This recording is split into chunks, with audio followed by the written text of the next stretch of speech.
Okey, so kita akan lihat berkaitan dengan tentang perkembangan gerakan nasionalisme. Sebelum itu, kita telah memasuki iaitu baik Hanan.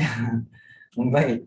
Kita telah lihat berkaitan dengan penentangan yang telah dilakukan terhadap pendudukan Jepun. So kita lihat perjuangan rakyat menentang pendudukan Jepun, iaitu yang pertama sekali perjuangan rakyat menentang Jepun oleh regimen Askar Melayu. Yang kedua, kita telah lihat tentang penentangan MPAJA dan juga kerjasama MPAJA dengan Force 136. Kemudian yang ketiga, kita lihat tentang Force 136, di mana Force 136 adalah satu unit gerila yang ditubuhkan oleh British dan mereka telah masuk ke dalam Tanah Melayu dan telah menubuhkan 3 lagi pasukan Force 136, iaitu Askar Melayu Setia iaitu di Perak, kemudian juga yang kedua Wataniah Pahang di Pahang, dan yang ketiga iaitu Gerila Melayu Kedah di Kedah. Okey.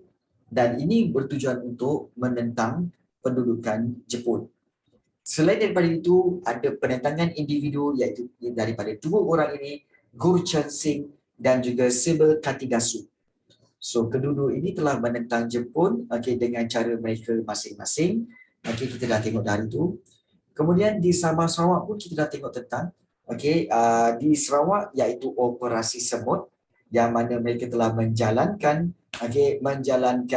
penentangan secara gerila. Begitu juga kita telah lihat juga berkaitan dengan pemberontakan Jesselton yang dilakukan oleh Albert Kwok dengan kumpulannya iaitu Double Ten. Double Ten. Dan itu yang kita telah lihat pada minggu lepas. Dan pada hari ini kita nak lihat perkembangan gerakan nasionalisme tempatan dan pendudukan Jepun. Maknanya, pendudukan Jepun ini telah membawa kesan yang besar kepada penduduk tempatan. Memang. Dan kalau kita lihat, bermula dengan di sini kalau kita lihat tentang perkembangan gerakan nasionalisme tempatan dan pendudukan Jepun, kita lihat apakah kesan yang besar. Baik. So, kita lihat kesan yang besar terhadap kehidupan masyarakat negara kita. Kesan daripada pendudukan Jepun ini ialah perkembangan semangat anti penjajah. Di mana kalau kita lihat pendudukan Jepun di Tanah Melayu ini berlaku ketika Jepun datang semasa kita dah ada rakyat Tanah Melayu dah ada kesedaran nasionalisme. Yang mana kesedaran nasionalisme itu dah ada sebelum Perang Dunia Kedua lagi. So, slogan Asia untuk Asia dan konsep lingkungan sekemakmuran Asia Timur Raya menekankan tentang kebebasan negara Asia, menekankan tentang penentuan ataupun menentukan kemajuan dan meningkatkan persaudaraan sejagat. Konsep ini sebenarnya selari dengan perjuangan sebahagian daripada golongan nasionalis Tanah Melayu, terutama sekali Kesatuan Melayu Muda. Maknanya Kesatuan Melayu Muda pun memang ada semangat untuk Asia. Kemudian semangat anti penjajah. Lalu KMM Kesatuan Melayu Muda telah bekerjasama dengan Jepun dan berharap supaya Jepun dapat memberikan kemerdekaan kepada Tanah Melayu. Tetapi apabila Jepun berjaya mengalahkan British, kali ini menyedarkan orang tempatan bahawa orang Asia sebenarnya mampu mengalahkan orang Eropah yang dianggap kuasa besar. Nampak tak? Maknanya, bila Jepun berjaya halau British daripada Tanah Melayu, orang Tanah Melayu baru sedar, sebenarnya kita pun boleh halau British sebenarnya. Dia tak ada pun besar mana pun. Tak percaya tengok Jepun. Jepun berjaya halau. Jepun tu orang Asia. Kita pun orang Asia. So, kita pun boleh halau sebenarnya British. Sudah ada kepercayaan dan semangat anti penjajah. But then, betul kata Hairul Sani, penipu. iaitu penipu tu kepada Jepun. Asia untuk Asia konon. Tapi rupa-rupanya Jepun yang telah bertindak. So kita tengok di sini perjuangan menuntut kemerdekaan dalam kalangan orang Melayu. So langkah awal tentera-tentera Jepun telah membangkitkan nasionalisme dalam kalangan orang Melayu adalah dengan membebaskan ahli KMM yang dipenjarakan oleh British. So bila tentera Jepun sampai ke tanah Melayu, tentera British semula lari. Ahli KMM yang sebelum ini dipenjarakan kerana diorang bertindak agresif menentang British, semua dipenjarakan tau ahli KMM. So Jepun pun datang, tak apa. Okey, kami bebaskan ahli KMM ni semua. Okey, kamu semua boleh keluar. So ahli KMM pun bebas. Jadi pentadbiran tentera Jepun ini telah memberikan ruang kepada kegiatan politik KMM. Tak apa. Dia kata apa? Jepun kata, okey tak apa KMM. Kamu boleh teruskan kegiatan politik kamu sebab kami nak kamu menjadi sokongan kepada orang tempatan. Bila orang tempatan sokong KMM, maka orang tempatan akan sokong Jepun juga. Itu matlamat Jepun. Namun begitu, pada bulan Jun 1942, tentera Jepun sendiri membubarkan KMM. Membubarkan tu maknanya menutup. Dissolve KMM. Why? Sebab tindakan pemimpinnya yang menuntut kemerdekaan daripada Jepun. What? Okay, KMM kata apa? Sekarang ni kami dah bebas daripada British. Sekarang ni kami KMM mewakili rakyat tanah Melayu. Kami nak supaya Jepun berundur dan kami nak merdeka. Okay. Jadi Jepun kata, melampau? Jepun kata, oh tak boleh. Ini tanah Melayu Jepun sudah conquer. Tak boleh. You tak boleh merdeka. Jadi bila tak boleh merdeka, so Jepun kata apa? You KMM sudah mau merdeka. So kamu tak boleh lagi buat pertubuhan ini. KMM you perlu tutup. Tiba-tiba KMM kata, hari tu masa dengan British aku dipenjarakan, KMM dipenjarakan. Ingatkan Jepun baiklah. Rupanya bila keluar aku nak menuntut kemerdekaan, Jepun pun tak bagi. What? Waktu inilah pemimpin KMM sedar bahawa Jepun tidak akan memberikan kemerdekaan kepada tanah Melayu. Walaupun KMM lah yang telah membantu tentera Jepun dalam peperangan dengan British. KMM kata apa? Kita ni dulu bantu Jepun untuk menghalau British itu. Kita ingatkan Jepun tu bolehlah bagi kita peluang untuk merdeka. Jepun tak bagi rupanya. Rupanya Jepun tak kenang jasa KMM ini yang bantu dia bagi menguasai tanah Melayu dan menghalau British.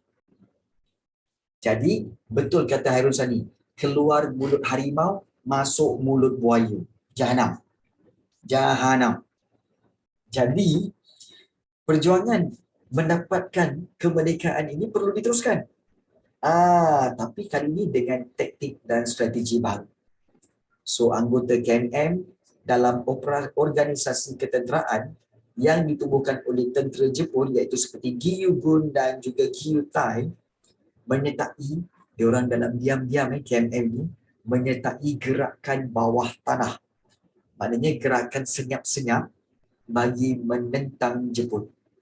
Tetapi pada masa yang sama, mereka keluar dan tunjukkan bahawa sebenarnya mereka bekerjasama dengan pentadbiran tentera Jepun. Itu dalam diam-diam. Dalam diam-diam diorang tak puas hati dengan Jepun. Tapi diorang tak apalah, kita buat baik dengan Jepun lah, buat baik. Tapi bila dah habis buat baik depan Jepun, mereka pun diam-diam ingin menentang Jepun. Double agent. Double agent. Ya, betul. KMM. So, dua tentang Gyugun dan Gyutai. Gyugun ni sebenarnya adalah pembela tanah air, iaitu PETA, ialah pasukan tentera sukarela yang ditubuhkan untuk membantu Jepun mempertahankan tanah Melayu. Dan Ibrahim Haji Yaakob mengetuai Gyugun sebagai Lieutenant Colonel. Tahu tak? Nama Ibrahim Haji Yaakob. Okay, kamu telah lihat di mana? Iaitu Ibrahim Haji Yaakob ni kamu telah lihat di bab 2, bab 3, kamu akan tengok di bab 4. Okey. Ya. Sebab apa? Ibrahim Haji Yaakob inilah ketua KMM dan juga beliau juga adalah ketua yang telah mengetuai pemimpinan Putra dan AMCJA yang kamu akan tengok dalam bab 4 nanti. So Ibrahim Haji Yaakob ni penting, orang yang penting. Baik, itu Gyugun. Satu lagi Gyutai. Iaitu pasukan yang membantu pertahanan pesisiran pantai dan menjaga ketenteraman awam.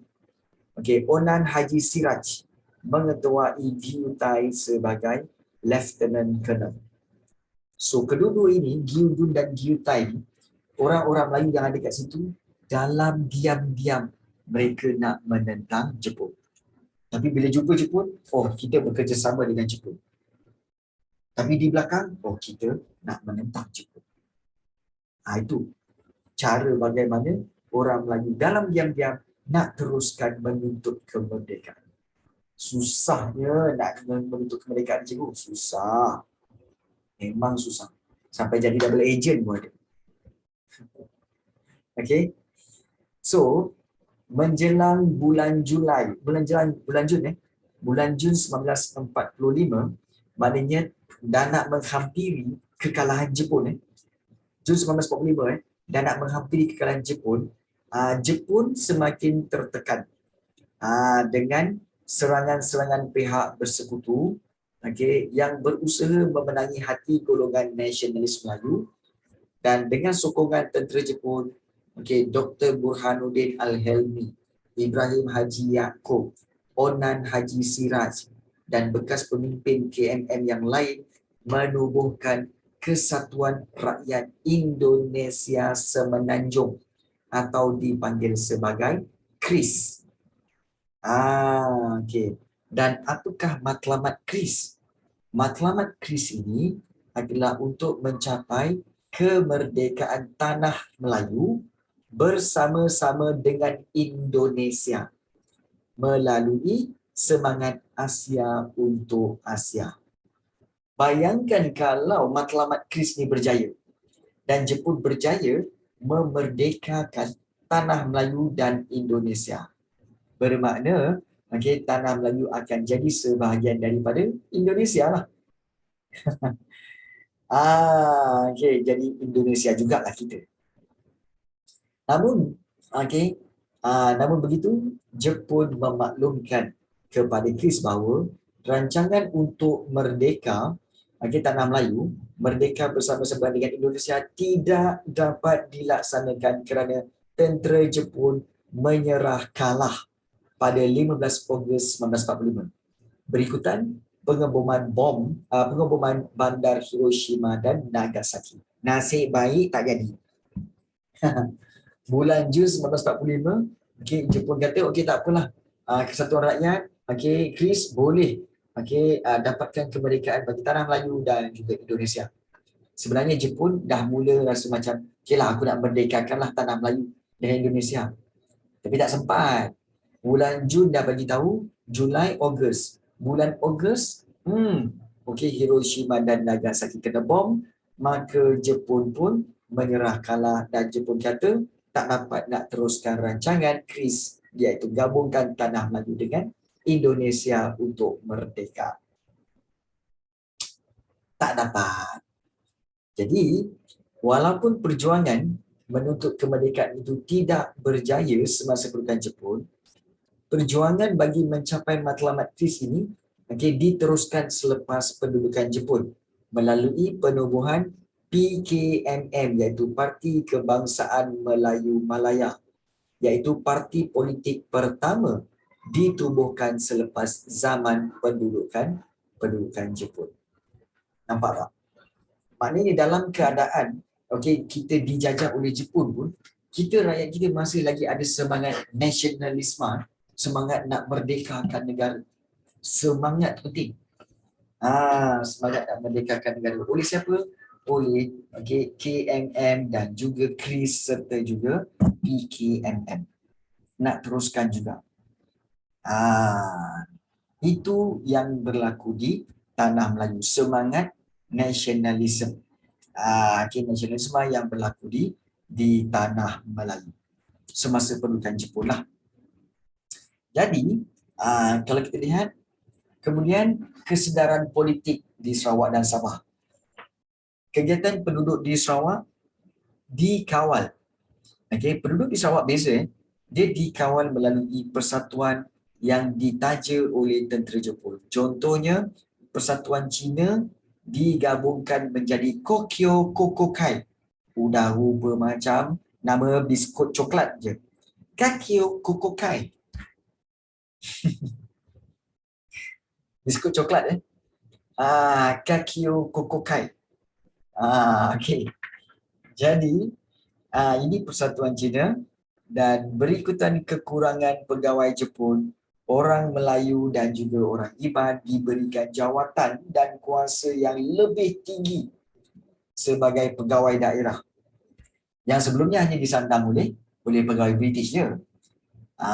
Dan jadi bila menjawat jawatan tinggi ini turut memberikan kesedaran dan keyakinan kepada pegawai tempatan untuk menjalankan tugas yang penting. Contohnya, kesedaran politik.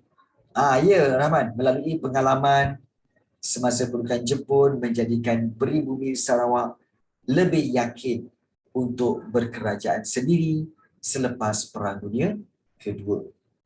So, itulah yang berlaku, kesedaran politik iaitu di Sarawak dan juga di Sabah. Kenapa, Man? Cikgu, saya ada soalan. Cikgu bagi tahu Jepun memang diorang tipu kan, ada scam. Tak nak bagi merdeka, tapi bila saya pergi baca satu buku cerita ni, Hamka, dikatakan masa tu adalah satu momen di mana Perdana Menteri Jepun ada mengumumkan tentang kemerdekaan Indonesia. Dia macam umumkan tarikh bila kemerdekaan Indonesia. Jadi adakah masa tu memang Jepun ada nak merdekakan Indonesia? Okey, baik. Sebenarnya keinginan Jepun untuk memerdekakan Indonesia dan juga tanah Melayu memang ada. Tetapi pada akhir-akhir,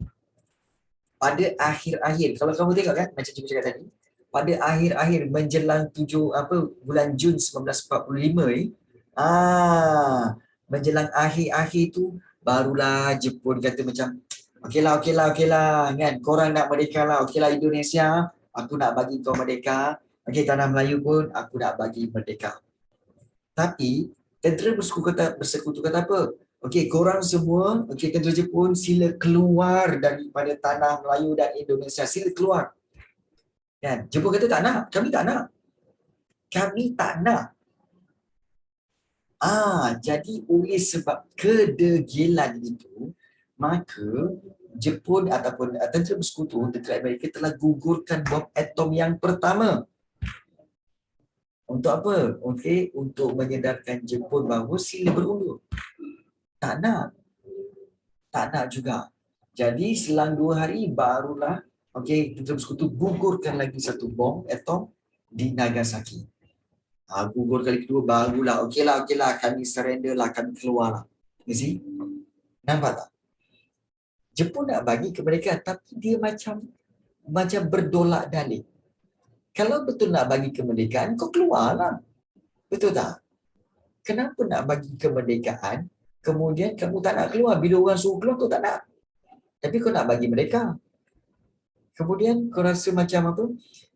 Dah hujung-hujung nak dekat kena bom tu, baru kau beria-ia nak bagi merdeka kepada Indonesia dan juga kepada tanah Melayu. Sebelum itu, KMM minta untuk merdeka, kau haramkan dia. Kau haramkan KMM sebab KMM untuk menuntut kemerdekaan. Nampak tak? perubahan di saat-saat akhir yang sudah lagi tidak bermakna. Sudah lagi tidak bermakna. Dan dia pun acuh tak acuh, endah tak endah, kejap nak bagi merdeka, tapi bila disuruh keluar tak nak keluar. Apa ni? Apa ni? Kan? Jadi nasi sudah menjadi bubur. Ya, betul. Okay. So itulah hakikatnya. Jadi back to the basic baliklah. Basic sebenarnya adalah apa tahu?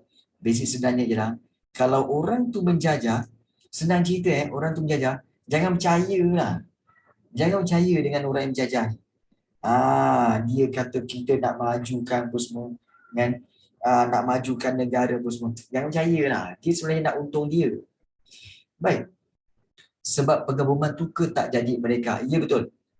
Sebab pengeboman itulah maka Jepun kata kami tak jadi nak merdekakan tanah Melayu dan juga Indonesia.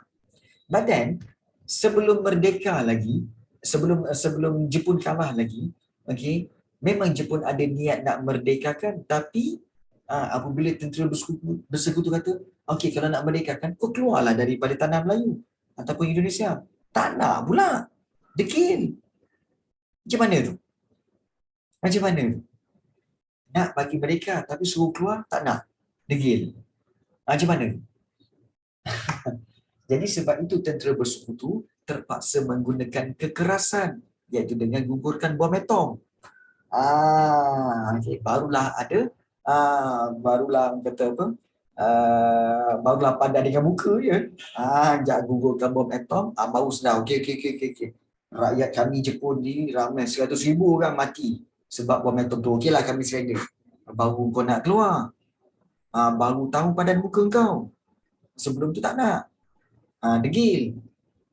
Janji tapi janji tak buat. See? Itulah dia. Degil. Okey. Baik. Cikgu pula yang beremosi ya. Okey, baik. Okey, janji-janji manis. Ya. Okay. Abang janji abang merdekakan. Alamak. Adik nak percaya ke abang? Adik nak percaya ke? Memang abang adik tak percayalah kata-kata abang.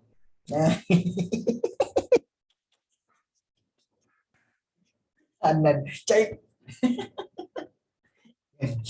Okay. Aduh. Ya. Brazil ada terlibat dalam World War II? I don't think so. Tapi mungkin dia tak ada. Tak ada sih. Dengan Mexico pun tak ada. Tak ada. Okay. Hairul Zani, best ayat tu. Abang janji abang merdekakan. Okay. Abang janji ya. Tak boleh belah ayat tu. Okay. Tak boleh belah ayat tu dia. Okay. Baik. Baik. Pendudukan Jepun okay. Pendudukan Jepun telah menyuntik kesedaran berpolitik dalam kalangan masyarakat setempat di Sabah. So beberapa pertubuhan telah ditubuhkan selepas pendudukan Jepun. Selepas pendudukan Jepun ada parti-parti seperti Parti Kebangsaan Melayu Labuan PKML oleh Tengku Nordin, Abu Bakar dan Zakaria Good berdasarkan idea Harun Aminur Rashid, seorang nasionalis tanah Melayu. Di bahagian pantai timur Sabah ada PKMT, Parti Kebangsaan Melayu Tawau, yang juga ditubuhkan dan dipenuskan oleh orang kaya-kaya Abu Bakar. So inilah dia kita kata sebagai kesedaran politik dan juga perjuangan-perjuangan dan juga gerakan-gerakan nasionalisme yang berlaku di tanah Melayu semasa pendudukan Jepun. 3 poin apa? Baik. So adakah anda telah bersedia untuk seterusnya? Iaitu kekalahan Jepun. Jeng.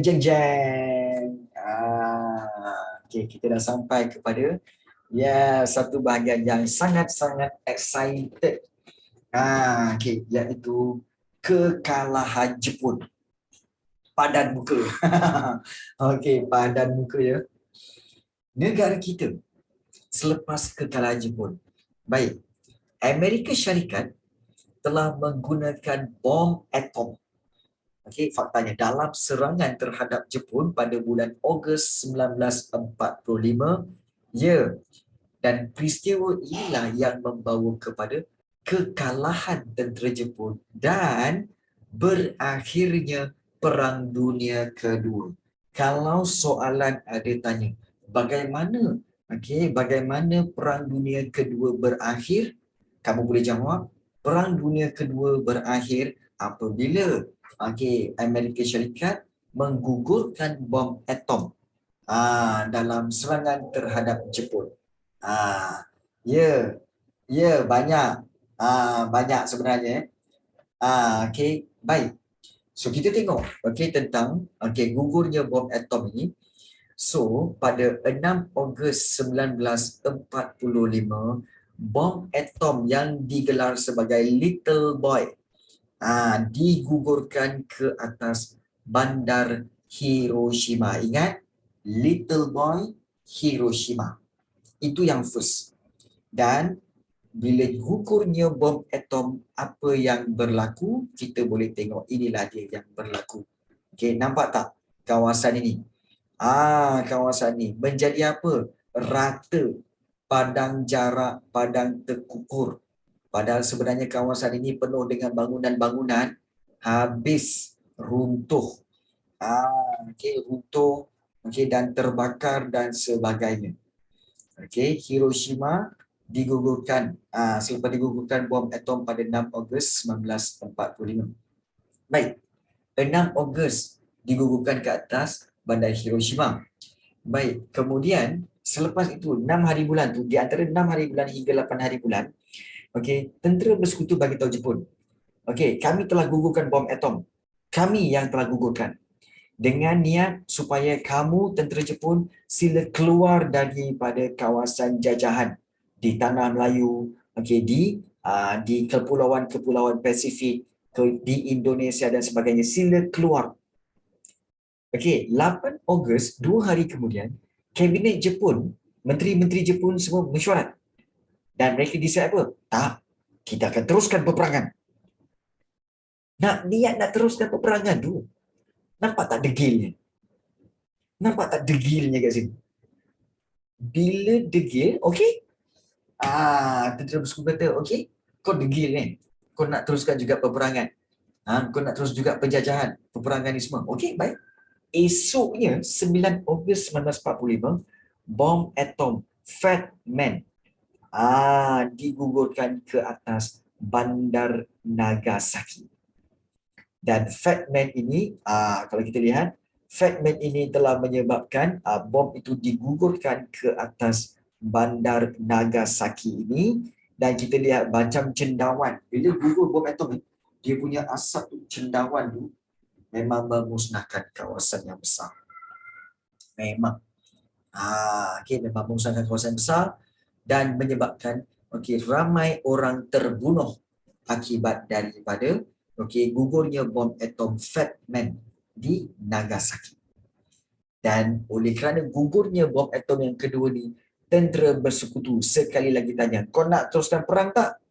Kau teruskan perang ni, kau tak nak hentikan peperangan, kau nak juga stay dekat negara-negara yang dijajah, kami akan gugurkan bom atom yang ketiga. Itu ugutannya. Jadi, selang beberapa hari kemudian, Maharaja Hirohito mengumumkan bahawa Jepun menyerah kalah. Kami surrender. Jepun cuma minta satu je. Jepun minta agar Maharaja mereka, iaitu Maharaja Hirohito tu, terus diiktiraf sebagai pemerintah. Itu je. Kami nak, kami menyerah kalah tapi dengan syarat, kami nak supaya Maharaja ini terus jadi Maharaja kami. Kami tak nak tentera bersekutu take over negara kami dan jatuhkan Maharaja ini. Kami tak nak. Kami nak satu je. Maharaja jangan usik. Biarlah Maharaja itu terus menjadi pemerintah. So, oleh sebab itu telah dipersetujui oleh pihak bersekutu.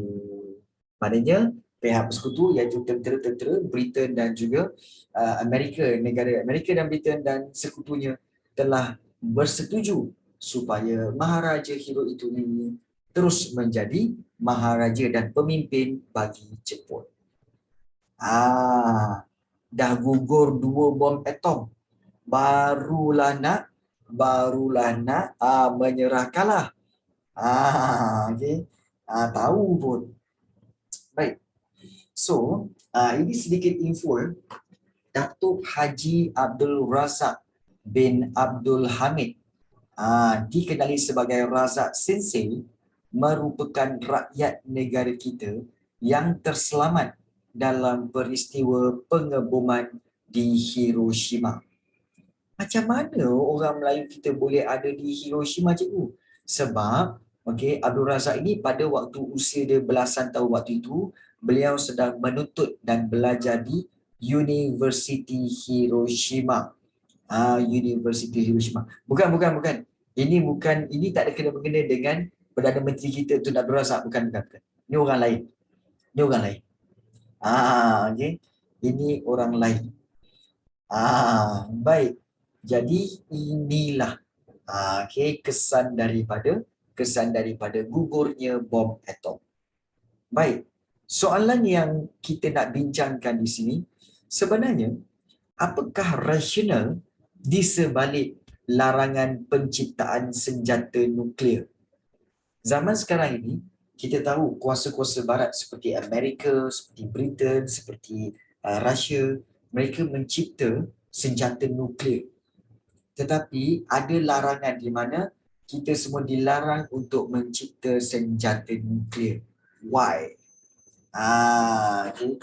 Kenapa dilarang mencipta? Kerana kesan dia sangat buruk. Ini bom atom ni, kesan bom atom.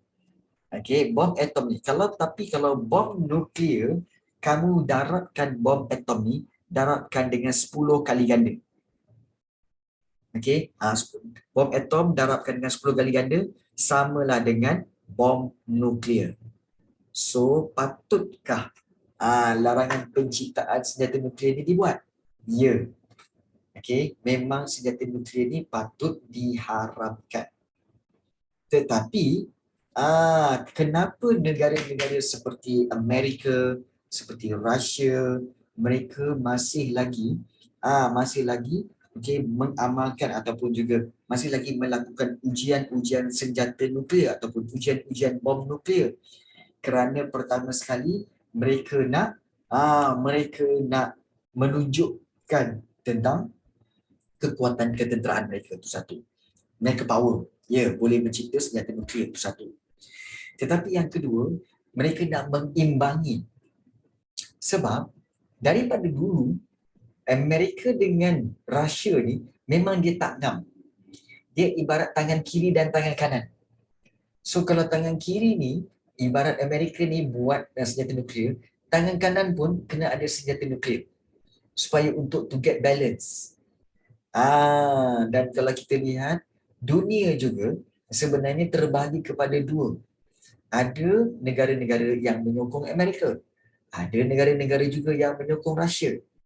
Jadi di sini mereka telah menjadikan Amerika dan Rusia ini sebagai superpower yang mereka berlindung di balik negara-negara ini. Jadi kedua-dua ni pun mereka pun mengeluarkan senjata-senjata nuklear yang lebih power supaya apa? Supaya mereka boleh menunjukkan, kau jangan ingat kau seorang kuasa, aku pun power lah. Yang dia pun kata, kau ingat kau seorang ni power, aku pun power juga. Nampak tak? Jadi semua orang risau. Kan, jangan harap berdua-dua ni bergaduh atau berperang, sudah tu je. So baik. Kenapa Amerika Syarikat nak Jepun keluar dari negara jajahan? Efek diorang ke, cikgu? Baik. Faktor utama kenapa Jepun diminta untuk keluar daripada negara jajahan, dan Amerika Syarikat suruh dia keluar, kerana pada waktu itu kita tahu bahawa selagi Jepun menguasai tanah Melayu, Indonesia dan negara-negara lain di sekitar Pasifik ni, maka Amerika dan negara-negara Britain sukar untuk menjalankan perdagangan dengan negara-negara tersebut. Sebab negara-negara itu masih lagi di bawah Jepun. Jadi sukar untuk menjalankan perdagangan, sukar untuk datang dan juga memajukan negara-negara itu. Jadi dan juga kita lihat bahawa sebenarnya tak boleh main masuk negara ni. Sebenarnya kalau ikutkan penentangan tentera Amerika terhadap Jepun ini juga atas permintaan rakyat negara masing-masing. Negara Tanah Melayu. Waktu itu Tanah Melayu, penduduk-penduduknya pun dah minta bantuan dengan British, tolonglah. Kita berusaha untuk menentang pendudukan Jepun ni. So minta bantuan kepada tentera bersekutu, sila usahakan supaya Jepun keluar daripada Tanah Melayu. Kemudian keluar daripada Indonesia. Kami tak tahanlah duduk di bawah Jepun, asyik kena seksa. So Jepun dah bagi, Amerika Syarikat dah bagi amaran kepada Jepun. Jepun, kau kena keluar daripada Tanah Melayu ni. Kau kena keluar. Kau bukan majukan, malah penduduk-penduduk situ terseksa. Penduduk-penduduk situ hidup dalam keadaan daif dan melarat. Harga makanan mahal. Tak cukup makan apa semua. Kau kena keluar. Jepun kata, tak nak.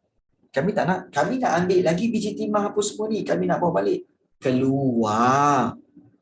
Tak nak. Jepun kata, tak nak. Faham tak ni? Tak nak. Jadi, Jepun, Amerika kata apa? Oh, kau degil kau degil. Kau tak nak keluar. Okey, tak apa. Kau tunggu. Itu yang 6 Ogos 1945. Tahu-tahu kapal terbang, pengebom telah gugurkan bom atom, iaitu Little Boy di Hiroshima. Kan? So it goes kaboom. It goes kaboom in Hiroshima. Here comes the plane. Yes, kaboom. Habis. Kemudian Amerika bagi tahu apa? This is your first warning. Kami nak bagi tahu, kami akan gugurkan bom atom yang kedua kalau kamu tak keluar daripada tanah jajahan itu semua. Kan? Jepun kata apa? Kami tak nak. Kami nak teruskan peperangan. Kami nak berjuang demi Maharaja. Kami nak kutip semua biji timah dan getah, bawa balik ke Jepun. Kau degil Kau degil? Okey. 9 hari bulan. 9 hari bulan gugurlah another bom atom, iaitu Fat Boy di Nagasaki. Maka it goes kaboom. Habis. Barulah dia orang sedar, alamak, teruk jugalah ramai rakyat yang mati ni. Aduh yai. Jadi barulah ada dia kata apa? Okeylah. So okeylah, kami surrender lah. Jadi itulah yang berlaku. Baik. Untuk itu, kita boleh lihat, mungkin ada yang bertanya tentang bagaimana bom atom berlaku dan jatuhnya bom atom itu dan bagaimana keadaannya. Mungkin cikgu ada satu video berkaitan yang mungkin kamu boleh tengok sekejap. Nak tengok video berkaitan dengan atomic bomb di Hiroshima. So hopefully ini adalah kita boleh tengok sikit lah untuk bukan. Bom atom bukan bom nuklear. Bukan. Bom atom bukan bom nuklear. Bom nuklear lagi besar. Dan sebenarnya dia lebih dia punya letupan lebih berbahaya berbanding bom atom. Tapi kedua-duanya memang menghancurkan. Tapi kenapa ada kaitan dengan nuklear? Bahan dia sama. Dia masih gunakan titanium. Bukan titanium. Plutonium. Dia gunakan plutonium untuk kedua-duanya. Namun di senjata nuklear, plutonium dia lebih banyak. Dan juga radium. Yes. Cikgu, di Malaysia berlaku tak bom atom? Tak ada. Di Malaysia tak berlaku pengeboman bom atom. Tak ada. Okey, baik. So kita To bring you this program, an American airplane dropped one bomb on Hiroshima. The White House has just made an important announcement on the war. Buzzing with the news of the atomic bomb. We knew the world would not be the same. We have now added a new and revolutionary increase in destruction. Aren't sure yet what hit the place. On August 6, 1945, at 8:15 in the morning, the United States dropped an atomic bomb on the Japanese city of Hiroshima. As modeled here, the atomic bomb, codenamed Little Boy, was the first nuclear weapon dropped on humans. It was an attack during World War II, and there was no warning given. Carried by a B-29 warplane, the bomb was dropped from about 31,000 feet and fell for 43 seconds. It exploded about 1,900 feet off the ground. Inside the bomb, a controlled explosion created with high explosives propelled a subcritical mass of uranium-235 down a long tube, similar to the barrel of a gun, where it collided with a second subcritical mass of uranium-235. The collision triggered a nuclear fission chain reaction, which detonated the bomb. It detonated with the same force as 15,000 tons of TNT, forming a mushroom cloud about 60,000 feet tall and releasing radiation into the air. The explosion resulted in a flash of blinding light, followed by intense heat, killing an estimated 80,000 people instantly and destroying nearly every building within 1 mile of the epicenter. Fires caused by the explosion's intense heat lasted for days, destroying more than a 4 square mile area from the epicenter. Over 50% of the people that were killed died of burns. Many of those that weren't killed by the flash burn, blast, or fire died of radiation poisoning. Others were trapped in rubble, and thousands were injured. The health effects, including cancer and birth defects, have been felt for generations.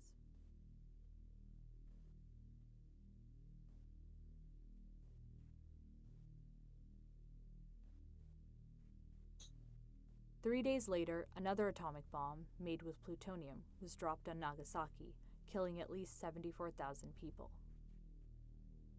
A nuclear weapon has not been used on a civilian target since. The Japanese have seen what our atomic bomb can do. It's almost beyond the comprehension of mere human. I realize the tragic significance of the atomic bomb. And even now, after hearing many times the description of this new weapon, its capabilities continue to tempt human imagination.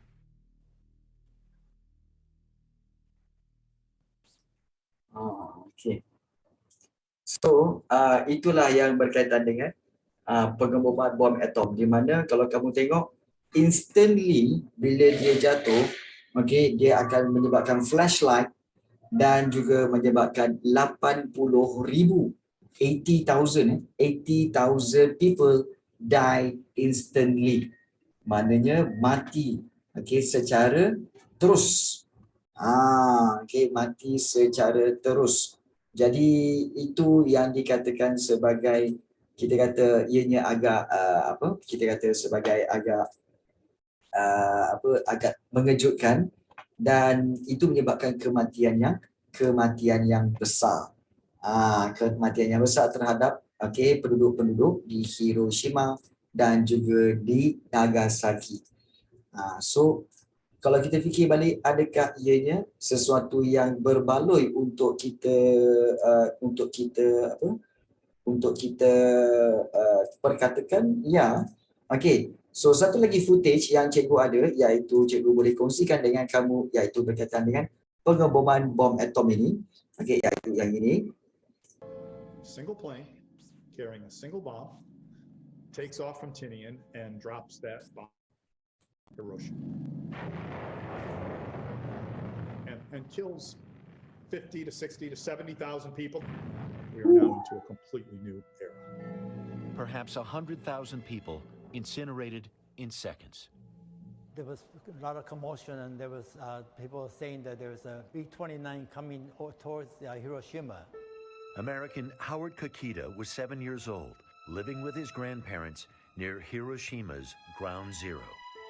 So my brother and I, his name is Kenny, my older brother, he and I, we climbed on top of a roof to watch the vapor trail.